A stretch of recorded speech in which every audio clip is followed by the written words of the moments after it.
Good morning. In our previous video, we studied about human respiratory system. In that, we studied what is cellular respiration, and in today's class, we'll study about human respiratory system and exactly about how exchange of gases takes place. Human respiratory system, the main organ involved here is lungs, or we can say the main organ responsible for the respiratory systems is lungs. But along with lungs, there are even several other organs which will help us to carry out respiratory system. Now let us see which are the organs which will help us in respiration. Before that, students, page number 80, human respiratory system, small corrections are made to be done. So take your pencil in your hand and your notes. Page number 80, right from the starting, the first one is nostril, second is nasal passage, third is nasal cavity, fourth one I have written that as a pharynx, right? Strike it out. Make that as trachea. I have written that as a fourth point as pharynx. Please strike it out and make that as trachea. Okay, trachea is correct for that. After that we have larynx, fifth one. Sixth one I have written as trachea, correct? So sixth one is trachea. Please strike out that. That's all. You strike out. Need not give any name to it. Just strike that trachea. Very clear? And just repeat. First one is nostril, second is nasal passage, third is nasal cavity, fourth one I have written as pharynx. Strike out and make it as a trachea. Fifth one is larynx. Sixth one I have given it as a trachea. Just strike it out. Need not write anything. Yeah, very clear? Thank you so much. We'll proceed with the class now. Yeah, we're ready. So there are several different organs which will help in this respiratory system. Which are those organs? We will start right from nose. We say nose, but we also breathe with mouth sometimes, right? So, but basically we talk about nose only. Nose, when we talk about nose, the second thing comes here is nostrils. The third thing comes nasal cavity.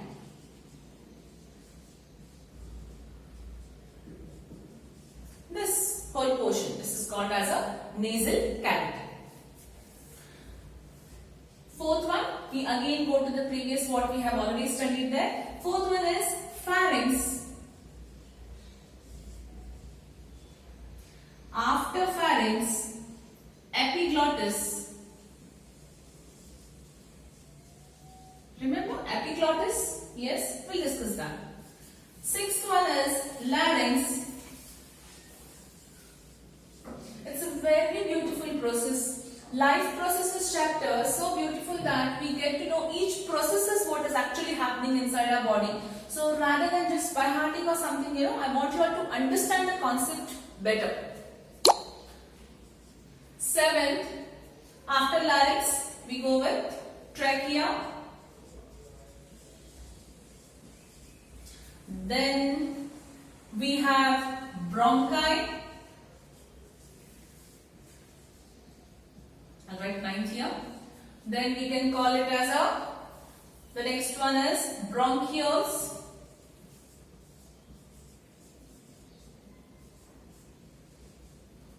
And the last one, alveoli. Okay. So these are the different organs. Oh, then where is lungs? We'll come to it. So put together what happens actually inside our lungs. So these are the organs which will help in the respiratory system. How each organs help us? Let us see. Nose. Nose, a nasal cavity through which we take in the air. First let us understand this briefly, then we'll go in detail about it. So we take in the air, correct? So in air when we take in, what do we actually take in? We take in, according to that is, we take in oxygen, we give out carbon dioxide. We all know that. That is called as inhalation and exhalation. Okay. So the air what enters our nose and then enters the nostrils. You all know that our nose also has some tiny hair-like structures, right? So what do these hair-like structures do inside our nose? They actually filter the air. Filter the air in the sense if any dirt, any dust. Have you noticed accidentally any small worm or any fly trying to enter your nose and escape inside? No, not possible, right? What happens? Suddenly you sneeze, throw it out, correct? So those hair-like structure are the initial filtration process which takes place, will not allow any other particles to enter our nasal cavity. So these hair-like structures, once they enter the nostrils, they move to the nasal cavity. Nostrils, we have also hair-like structures as well as mucus which is present in that. What is the role of a mucus? The role of a mucus is to keep the air moistened, warm, so that it will get adjusted to the body temperature whatever it is required. For example, the air what we take in might not be of a suitable temperature, what actually our body requires, right? So that mucus moistens it, makes it accordingly what our body requires, temperature wise. Then from nasal cavity, it moves to pharynx. What is pharynx? We all studied in digestive system. Pharynx is a common passage for both air and food. We did that. It moves through pharynx. From pharynx, it goes to epiglottis. Just to remind you, suppose this is where the food and air is moving. Then from here it moves, correct? And there was something called as epiglottis. This is what we had done. So this is the common passage for both food and air. So once it enters, there comes the epiglottis. What is the role of epiglottis? Epiglottis acts as a valve. So suppose if it has to send the food inside, what it will do? It will, so let us assume that, okay, this is food pipe and this is windpipe. Now, if air has to go inside, what will epiglottis do? Epiglottis will cover the food pipe. Only the wind enters the windpipe, air enters. Suppose if food has to enter there, epiglottis will close the windpipe. Have you accidentally noticed that? What happens if the food enters the windpipe? It can enter, right? But a windpipe will not allow any foreign materials to enter inside it. It again filtrates, it immediately throws up. Elders tell us, please do not talk while having your food. Why do they tell that? Because our food pipe and windpipe gets confused. What I have to do? Either take food or take air. So we cough, right? We try to throw it out. That is what happens when accidentally food enters the windpipe.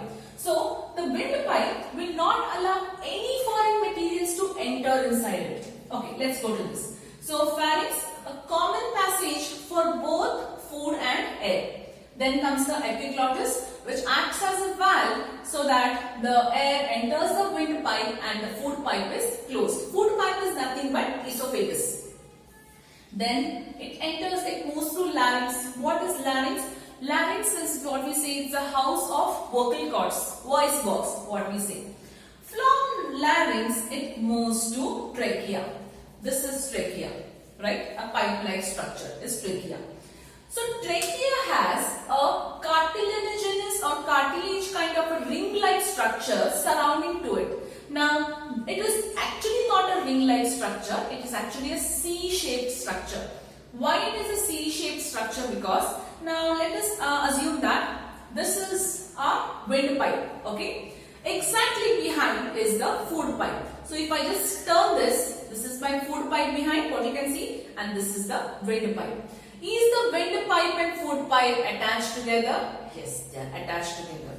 So the cartilaginous ring, how it has to be? It has to start from here and end here. It can't surround. If it is surrounding, it is suppressing the food pipe, esophagus. So what it does? It starts here and ends here, right? So we can say it is a C-shaped cartilaginous rings. Why do we have this cartilaginous rings? We have this cartilaginous rings in the trachea because the trachea should not collapse. Why it can collapse? The best example what I can give you is, you have a polythene bag, okay? You blow air into the polythene bag. What happens? It swells up. Air is there inside, right? You suck the air of the polythene bag, what happens to polythene bag? It collapses, creates vacuum. It completely collapses, right? The same thing, the trachea should not collapse. These rings-like structures are also present further, so that our lungs and the trachea should not collapse when we, now that is means when we inhale the air and when we exhale. Exhaling means we are taking out the air, right? So that means we are creating vacuum. Same as a polythene cover, when you blow air in it, it swells up, and when you take out air, the polythene cover shrinks, right? So it collapses. Things should not happen in trachea. That is why these cartilaginous rings, they save the trachea from collapsing. Further, trachea also inside have hair-like structure as we told, so that the further filtration of the air takes place. From trachea, it reaches the bronchi. From bronchi, it moves to bronchioles. Now, what is the main role of bronchi and bronchioles? Bronchi are the main passageway to the lungs. They are the extension of the windpipe. And what is bronchioles? Bronchioles, they are nothing but the bronchi which get smaller and they end to a small air-like structure or a balloon-like structure called as alveoli. Alveoli, what is this? Alveoli is a place where a majority, not majority, where most of the gaseous exchange takes place. Not most, a whole. The overall gaseous exchange takes place in alveoli sac. Now when we talk about this gaseous exchange, let me go back to the previous class what we did. Do you remember when we said that we take in air? So the air reaches the lungs, from lungs to blood, from blood to cells and to different parts. So here exactly gaseous exchange takes place, diffusion process we can say. So when the oxygen enters, what has to come out of it? Carbon dioxide comes out to it. We will discuss about this exchange of oxygen rich and carbon dioxide rich again in circulation process, human circulatory system. Now, till now we understand here is the gaseous exchange actually takes place in the alveoli sac. Then, few more things. This is about as simple as that, human respiratory system. So if they ask you to explain, you can explain about the each organs involved in this in a point. That's more than enough with a neat figure.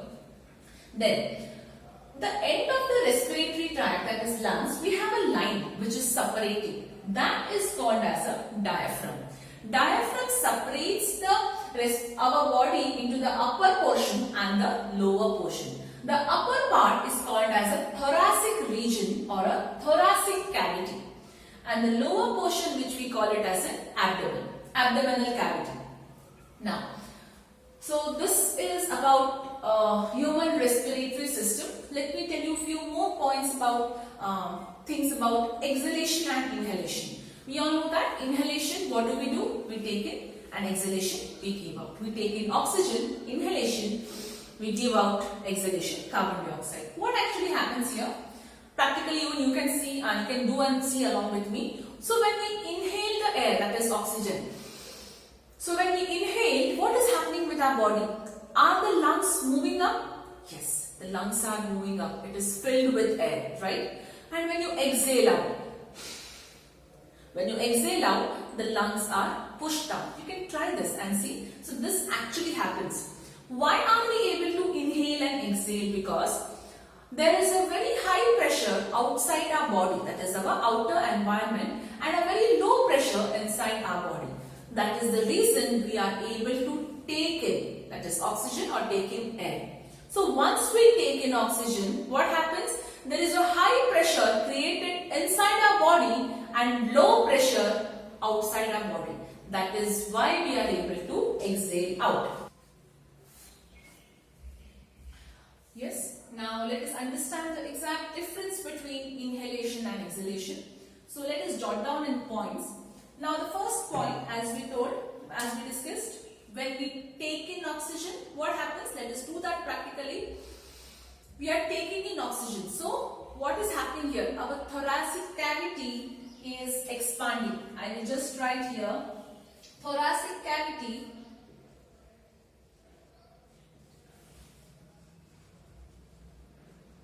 expands. So when we exhale out our thoracic cavity, what happens? It contracts. T-R-E-C-T-S. Okay. With respect to this, the second most point, what if I can tell you over here is, when thoracic cavity is expanding, what is happening to the diaphragm? The diaphragm is flat. And in exhalation, the diaphragm is a dome-shaped structure. Diaphragm is also very important in our respiratory system. So why? It's because it also helps in creating the pressure, as what we discussed, that when we told that in inhalation there is a high pressure, I'll write HP, outside, right? So since it is a high pressure outside the body and low pressure inside our body. Similarly, what happens here? When we exhale, there is a high pressure inside our body and the low pressure inside and the low pressure outside. So this is how we are able to breathe. So diaphragm plays a vital role here in creating this high and low pressure. The next point, the volume of the lung increases as the air enters the lungs. True, right? As soon as the air enters, the volume of the lung increases. The volume of the lung contracts or decreases as soon as we exhale out. So this is the major difference between inhalation and exhalation. So this was about human respiratory system. Now, few more important things if I have to discuss that. We discussed that in alveoli sac the majority of the gaseous exchange takes place, right? We will be studying again in detail about those gaseous exchange in circulatory system. So how that exchange actually takes place from alveoli sac to blood to different organs and again back to the blood and then to alveoli lungs and we expel out. So in detail that gaseous exchange part in circulatory system let us understand. The next most important thing is we terrestrial organisms use atmospheric oxygen for our respiration. But wherein aquatic organisms like fishes, organisms in water, they use dissolved oxygen present in the water for their respiration. Now when we talk about, this was about in human beings. Now exactly what happens in plants, how the respiration process takes place in plants. Now in yesterday's class we discussed about how photosynthesis is different from respiration. But photosynthesis also a type of respiration in plants. But how actually it takes place? It takes place through three major parts in plants. The one we all know, that is stomata. We studied it in our very beginning session of the life processes chapter. Through stomata, this exchange of gases takes place. What is stomata? So if this is a leaf, there are tiny pores on the surface of the leaf. This will help in exchange of gases from oxygen, like it can carbon dioxide enters and it gives out oxygen, and this is protected by guard cells. What is the role of the guard cells here? Guard cells will allow or not access, it will, what do you mean by guarding, right? So it will see that an accurate amount of things or the gases are moved in and out. The second one is lenticels. Now what are these lenticels? These lenticels are present on the bark of a tree or a plant. Suppose, let me assume that this is a tree, right? So this is a bark or a stem. There are tiny small pores present on them. That also helps in gaseous exchange. The third gaseous exchange takes place in roots, in the root hairs. Again, there are small pores in them, which again helps in the gaseous exchange. So these are the three major things where it helps in the plants for respiration through stomata, through lenticels and through root hairs. One more important thing what I would like to tell here is, in all the cases, this happens in daytime as we discussed because sunlight is required. But all the time, plants do not take in carbon dioxide and give out oxygen. If you might have remember your elders telling you that please do not stand under a tree during night time or sleep under a tree during a night time, right? So what happens in night time? The process reverses. Yes. So plants are not preparing food at that point of time. So in the night time, plant actually take in oxygen and they give out carbon dioxide. As simple as this. Let's not go much in detail about this. So they are giving out carbon dioxide. What we will feel if you are sleeping under a tree? You can feel suffocated. That's the only reason we are not supposed to sleep or sit under a tree during night time. So in today's class, we studied about human respiratory system. How are the organs responsible for human respiratory system? How the process is carried out, and the difference between inhalation and exhalation, role of diaphragm, and how the respiratory thing is taken in terms of terrestrial organism, that is we, and in aquatic organisms, as well as how respiration takes place in plants. So in our next class, we study human circulatory system, one of the most important process in life process. Now, all the processes are important, but that is one of the most important. So in today's class, if you have any doubt, please call on the same day of the video session. Thank you.